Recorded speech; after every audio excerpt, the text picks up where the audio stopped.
things here that may converge. But the word is yours. Thank you very much indeed, Christian. First of all, I feel very honored to be here and express my deepest gratitude to organize of this meeting. And I'm Katsuyuki Okamura, basically a field archaeologist, sometimes working for the museum, Osaka City, Japan. But this time, I'm from Fukushima, where I have been working since last April to support Fukushima archaeological heritage management for the sake of the speedy reconstruction of towns and affected by East Japan earthquake in 2011 that I will mention it later. This time, I would like to make two presentations to show you what is happening now in Japanese archaeology and how Japanese archaeologists try to do in the current economically difficult time. The first talk is about our recent practice to bridge archaeology and the public toward the community involved in archaeology. The second talk is about archaeology and disaster. Here I will show you how we try to keep our archaeology and heritage management in a severe situation after the earthquake. So here I want to start with Kansai Archaeology Days. Kansai Archaeology Days was initiated September 2008 by 11 archaeological units in the Kansai region, Kyoto, Nara, Osaka, Shiga, Wakayama, and Hyogo of Japan. Can you see it? Okay. The aim of this project to let more people know and touch their rich archaeological heritage by visiting archaeological events, including excavation, exhibition, lectures, and so on. Fortunately, the event, which is held in autumn, has increasingly attracted more visitors each year, thanks to the labor and innovative ideas of the number of committed archaeologists, and has also stimulated archaeological education in other areas. The Kansai area, which includes the internationally well-known Kyoto and Nara, contains many historic places, archaeological sites, and on average, more than 1,000 rescue excavations conducted annually in this region, representing approximately 1/4 of the excavation conducted all over Japan. So, although this archaeological information is conveyed to the general public through media, exhibition, lectures, and so on, it is frequently not possible to reach out directly to the concerned people due to limitation in the way and the means of advertisement. Since the 1960s, the archaeological heritage management in Japan has fundamentally developed under the auspices of Board of Education of local authorities under the supervision of the Ministry of Culture. And archaeological experts are currently posted in 70% of all 1,800 municipalities in Japan. The number of archaeologists, so field archaeologists, is at about 6,000. And so-called academic archaeologists, 300. So, and the number of archaeologists who work for the archaeological company is about 500. So in total, 700 archaeologists are there in Japan. So when it comes to excavation, this high proportion of archaeological personnel,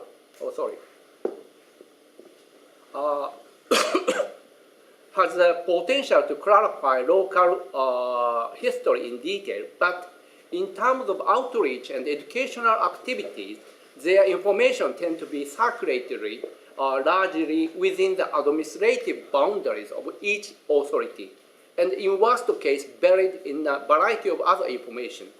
This is often the case for professional archaeology units, non-profitable organizations, which have only a small budget for outreach and educational activity, since funding for this is unobtainable from developers. Kansai Archaeology Day was planned to overcome this problem. We first decided to make a user-friendly brochure to cover all of the outreach activities planned by 11 archaeological units between September and November. This is a high season for cultural activity in Japan. The Kansai, the days include open days for site exploration, historical site walks, lectures and symposium, exhibition and workshop planned by each unit, and also stamp rally and the symposium as collaborative events. I will show you some of the various events from last year. Firstly, the open day. The open day or public site explanation, we call them gensetsu, are very popular in Japan. They are usually held on weekends and announced in newspaper and on television prior to the scheduled date. Sometimes gensetsu draw thousands of visitors, not only archaeological enthusiasts, but also local lay people. However, for Kansai Archaeology Days, we have to announce the open day before we see what we'll discover. This is a fundamental difference from the ordinary gensetsu. It means that we need to explain to the developers the aim of Kansai Archaeology Days and get permission from them to announce the events in advance. This is another open day in lovely central Kyoto. I had 500 people visited this site. This views from Osaka are my homeland. Historical site tours are also held. Public lectures and symposia on archaeological subjects are also frequently held, and interested people can read reports on recent archaeological discoveries and listen to professional archaeologists. Yeah, sorry, you found it. Good eye, yes. In addition to events planned by each unit, we planned a symposium on specific themes on the Kansai Archaeology Day. We decided to hold the Kansai Archaeology Day on the second Saturday of October, for this is the first of 3-day holiday, and we can expect sunny days, though this lecture was held on rainy day and was not so well attended. In 2010, the day included 5 open days for site explanation, 6 historical walks, 19 lectures and symposium, and 15 exhibitions and 5 workshops. This information was put together into the brochure. This is a real.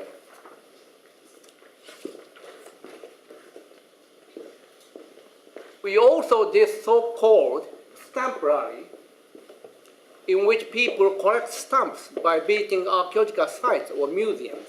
When people visit 3 sites, they are eligible for the small gift, transparent file or the archaeological sketchbook you have now. And if they visit more than 8 sites, they can apply for another gift, such as archaeological books or a set of rubbing of well-known temple roof tiles with a well-known archaeology symbol. For that latter present,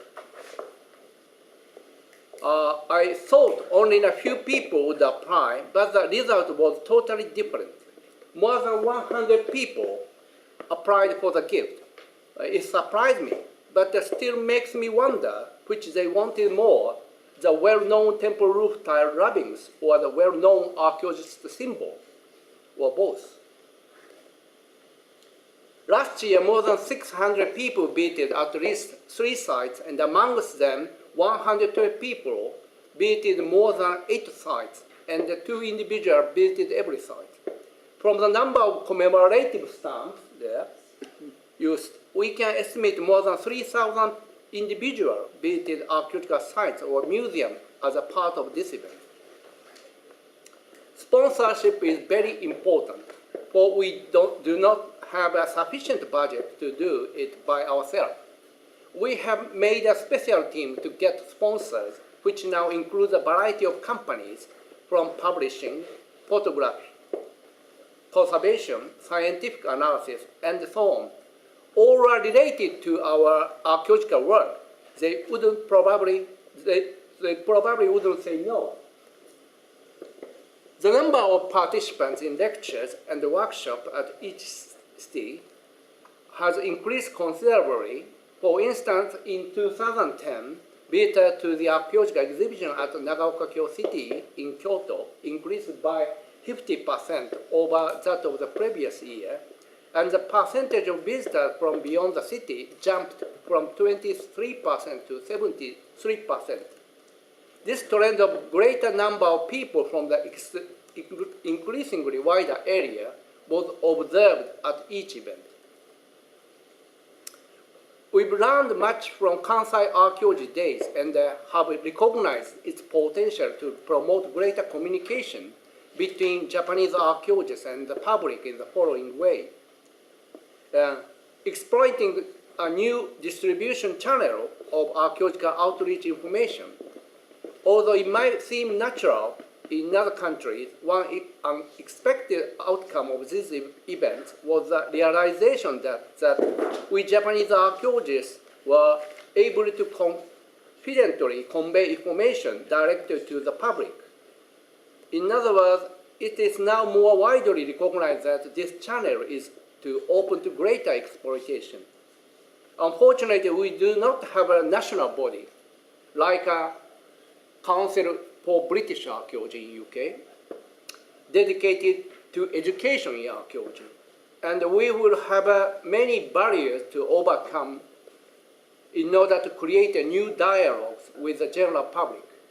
We need to focus on this new reality more seriously and should initiate a step forward towards a solution. I believe that the cooperation of archaeologists nationwide might be positive for first step. Second is that enhancing accessibility to archaeology. Expanding on the first point, we should recognize that there's no more powerful term than archaeology when we wish to create a wider relationship with society as a whole. We archaeologists tend to fixate on the definition of archaeology as a study of the past and or material culture, but we should not forget that this term also has a power to enchant and excite people, as it almost once excited us enough to pursue careers in this field. We should intentionally use this attractive term more as an effective vehicle to convey our information and eventually to make archaeology more relevant to modern society. In a sense, Archaeology Day could be a theme as periodical device to connect archaeologists with the public and to promote greater thought on the topic of archaeology and society. So finally, intensifying our archaeologist network. The establishment of Kansai Archaeology Day led Kansai archaeologists to exchange more information and ideas than they had in the past. The need to work together toward a common aim. So here the NEARCH, collecting outreach information, examining attractive events, getting sponsors, distributing brochures, and etc. naturally encourage greater open discussion and enlarged team across the region. Our network has become stronger, and the increased access to archaeological information in other areas have been vital for improving research. Finally, I want to discuss the background of the Kansai Archaeology Days in relation to archaeological management in Japan. The decline in development works across Japan, which followed the ongoing recession of the mid-90s, has placed archaeological units in dire straits. Most public archaeological units are largely funded by developers and have been in survival mode since the reduction in income. This has led to the over 10 years freeze on the hiring of new personnel, and in the worst case, demolition or the abolition of positions. Heritage manager from the young generation, for instance, people in their 20s, represents only 3 or 4% of workers at local authority, and the transmission of archaeological management professional skill to younger generation may well be hindered by this growing gap. Another challenge is the current archaeological management system faces is the growth and expansion of private archaeological units.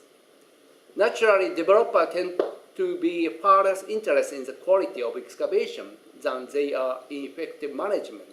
Cheaper is better. It is feared that partnership between the developers and the private archaeological companies might lead to a deterioration in the quality of excavation and the publication of its results. Museums are also threatened with enclosure in some places.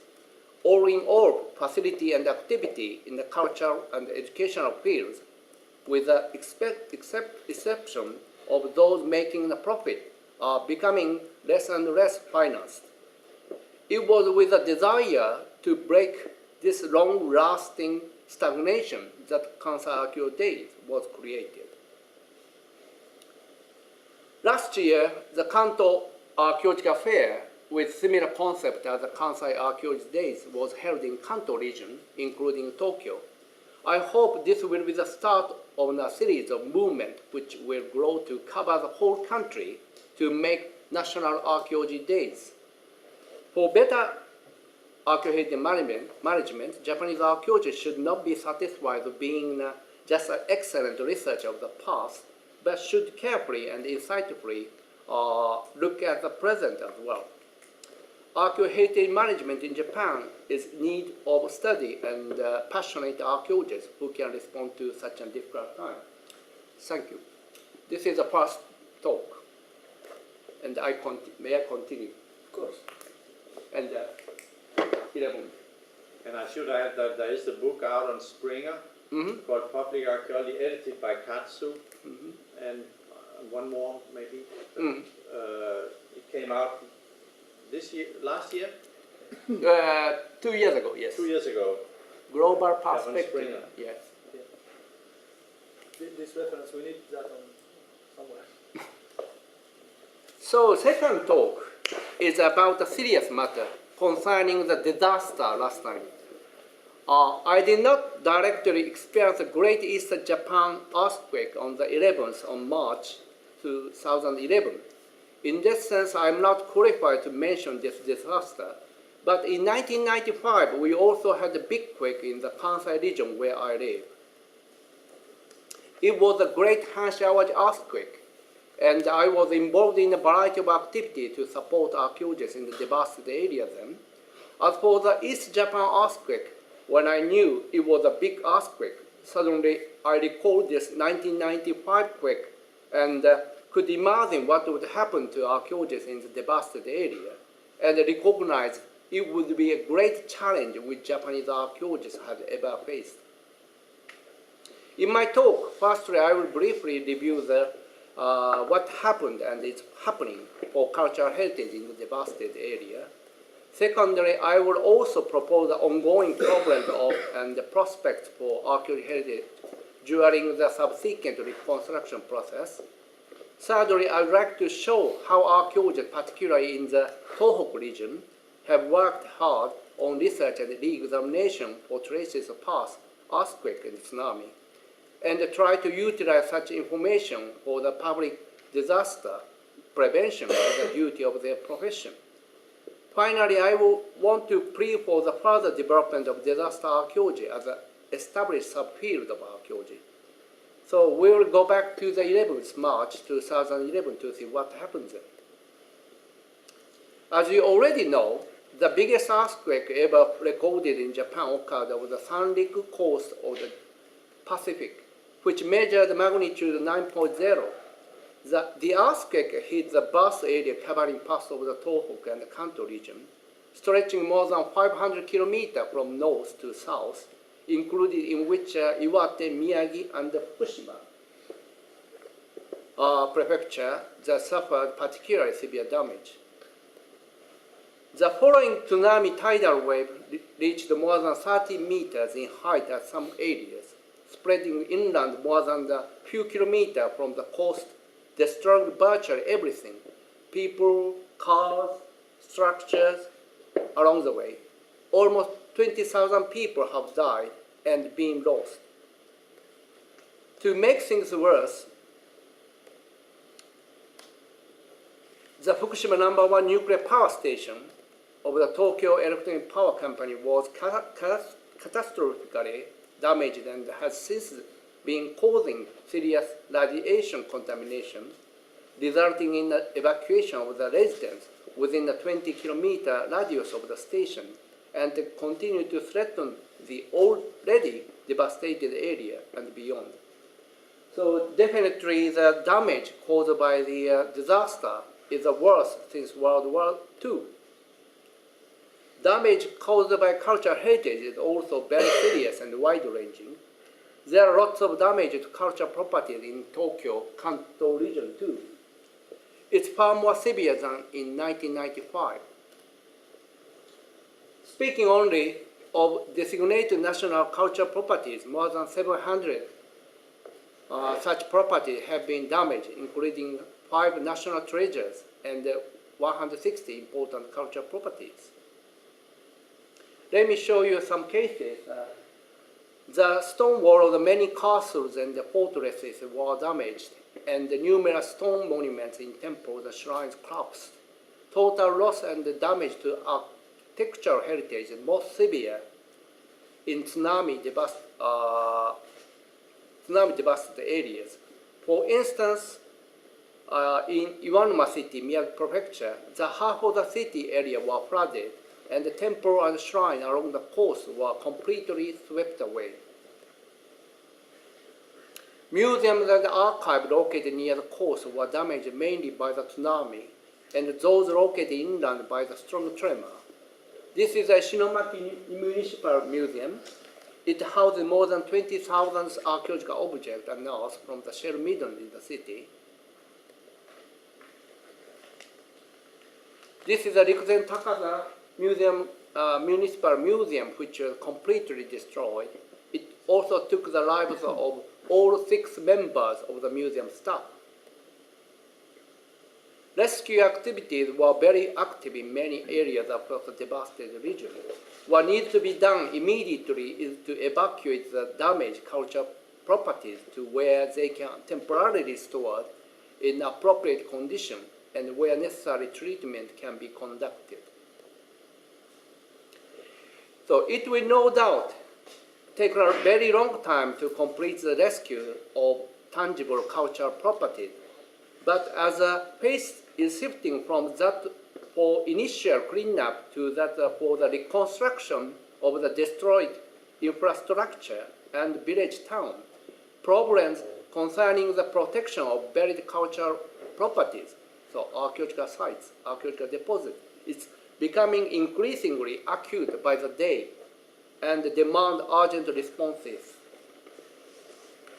The current reconstruction design inclined toward the relocation of the population of the devastated coastal areas to surrounding hills that are free from future tsunami threats, rather than reconstructing the settlement on the same spot. However, it's not an easy task, as we have to remind ourselves that there are some 6,000 archaeological sites in Miyagi and 30,000 in Iwate Prefecture.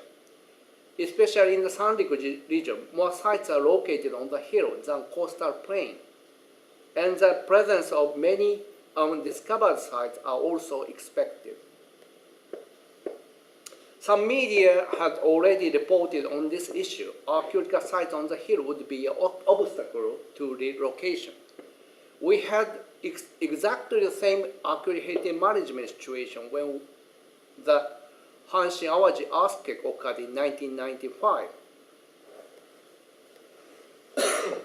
In April 2012, the Agency of Cultural Affairs has issued a notice regarding cultural property management related to restoration and reconstruction associated with the Great East Japan earthquake, as they did in 1995. It consists of 4 articles. But the point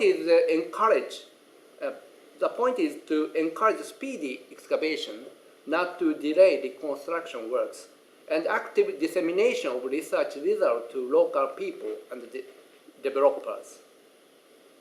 As a practical means to undertake the necessary excavation, Iwate Miyagi Fukushima Prefecture Board of Education and Agency of Cultural Affairs asked other local governments for the archaeological labor force, and from the last April, in total 60 archaeologists were sent to engage in excavation prior to reconstruction and the development of towns. I am one of them. So the Agency of Cultural Affairs plan to continue this support system at least for 3 years, though we believe we need more time. Already excavation, archaeological excavation in the affected area have already started after the quake. The relocation plan has started, but delayed. For it is not easy to come to an agreement between local people and government. For instance, only 30% of the original construction plan has been achieved last year. It means excavation will be a long-term project, probably taking 5 years or more. This is the excavation I'm involved with in Fukushima. Here we found the Jomon settlement prior to construction of the motorway and made a speedy excavation with development works together.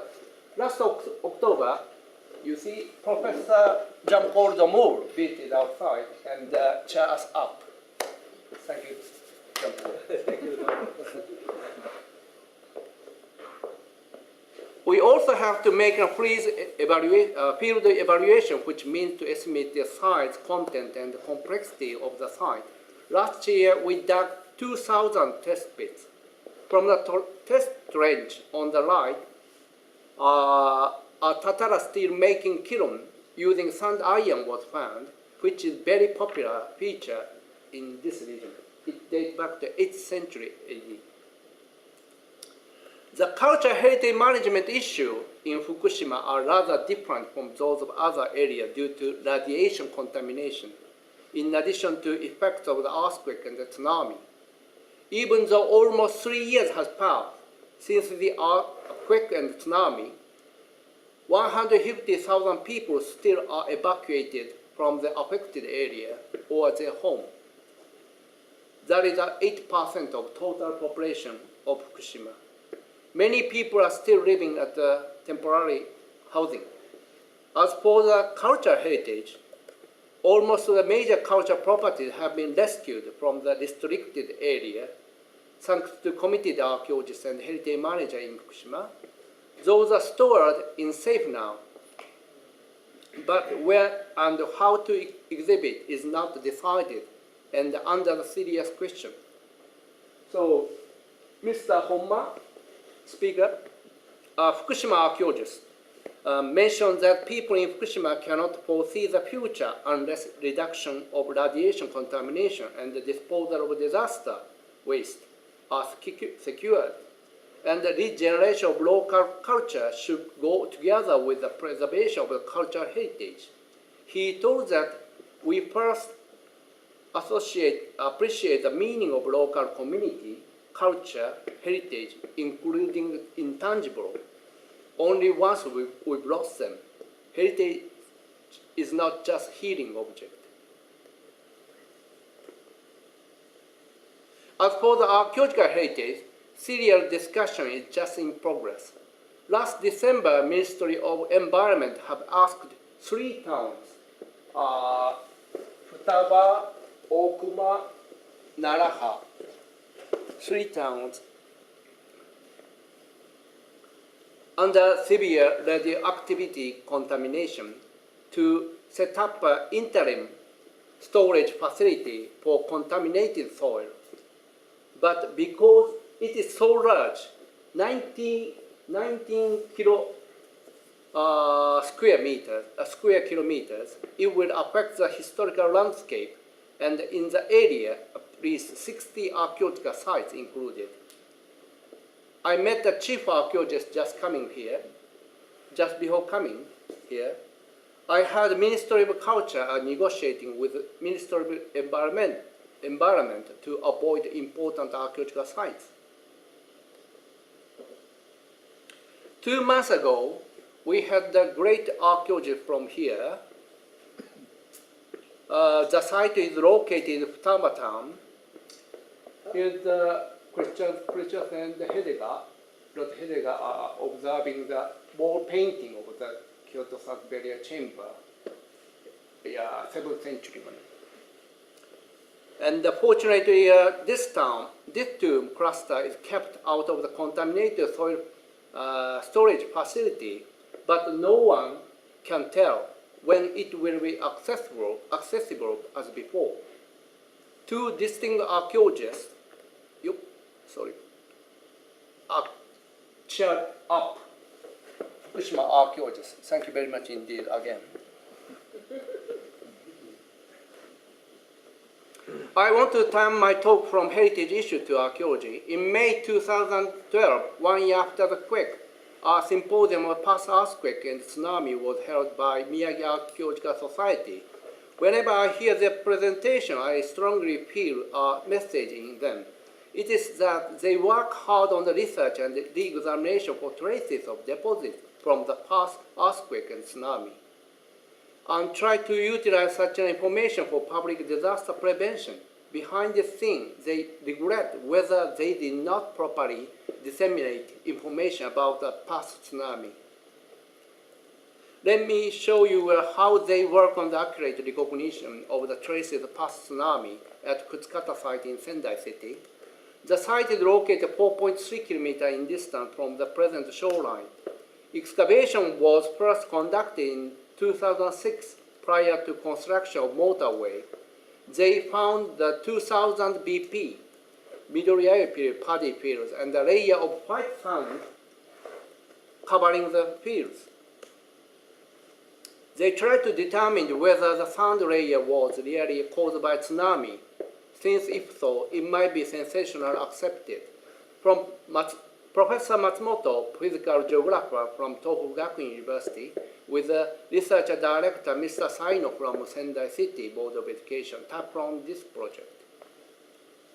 They carried out 90 drillings within and outside the site to confirm the horizontal distribution of the sand, and 38 drillings to confirm the continuity of tsunami deposit from the inland limit to the paleo shoreline of 2,000 years ago. Through the thorough research of the deposit, including grain size analysis, they finally determined that the white sand is definitely tsunami deposit, and then conducted further research to compare the scale of the 2000 BP tsunami with the 2011 tsunami by measuring deposit inundation distance from the then shoreline. They concluded that in terms of the inundation distance from the tsunami deposit, the 2000 BP tsunami inundated up to 4.2 kilometers inland from the paleo shoreline. So its scale are very close to the 2011 tsunami, and the research clarifies the same scale of tsunami have occurred in approximately 1,000-year interval. They had the open day to present the result to the local people in August, 5 months after the great disaster. At the symposium, Mr. Saino confessed that he had a mixed feeling whether they should present their findings or not, since 180 lives have been lost to the 10-meter high tsunami at one of the local coastal villages in the Alhama area near the site. Similar situation again occurring in the affected area, and archaeologists asking themselves for what and whom they excavate. So let me show you another example of disaster archaeology from Osaka, where I work. We have discovered trace of an earthquake covering for 1,000 years from the Jomon to modern period. We sometimes find irregular stratigraphical deformation. Another case of landslide caused by earthquake in ancient period.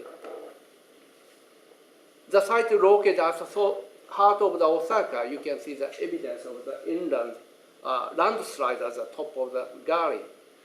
A colleague of mine, Mr. Cho, our geologist, has been collecting archaeological data and reconstructing past tsunami and landslides in the center of Osaka City. One journalist who is interested in archaeology had taken Cho's study and brought it to the attention of the author crisis management office. The journalist works as a mediator in the case. Another geoarchaeologist, Mr. Junichiro Matsuda, is researching seismic deformation of muddy sediments in lowland Osaka. It makes a good contrast to Cho's highland study. He reads the past events in the wetland sediments by researching the extremely thin laminar layers. From his microscopic study, Matsuda successfully connected traces from muddy sediments in lowland Osaka with past earthquakes. Matsuda and Cho's accurate observation of stratigraphy demonstrates that the more we can read stratigraphy, this is a treasure box of the past, the more we can tell for the present. Back to Tohoku, site director of the Kutsukata site, Mr. Saino, asked himself how research on the tsunami trace should be developed. He mentioned 3 directions: developing scientific interdisciplinary research, identifying tsunami damage and recovery in human history, offering research results to disaster prevention division and building cooperative relationship with them. Here you can see we may extend from just tsunami research in general to disaster research, which would include earthquake, landslide, flooding, volcanic activity, and so on, disaster archaeology. So I would like to conclude my presentation. Sorry for taking the time. What can or should we archaeologists do when confronted with such an extraordinary emergency situation as the Great Eastern Japan earthquake? From the investigation of the true power and the mechanism of the Great Eastern Japan earthquake and the frequency of aftershocks, some seismologists and geologists have begun arguing that the Japanese archipelago and the surrounding areas have entered the phase of the increased seismic activity. In addition, the ongoing disaster at the Fukushima nuclear power station sustains a sense of the impending crisis. Now the citizens of Japan are likely prepared more than ever to sincerely listen to the message from the past. I should like to argue that Japanese archaeologists should cooperate with all those who study the past and every scientific committee to construct a general repository of all types of information available concerning the past disaster to establish and promote disaster archaeology. Tohoku archaeology will play an important role in this field. What we should do now is to connect the past to the future, combining disaster heritage archaeology together and thinking about hard about what we can do about them, our responsibility and mission.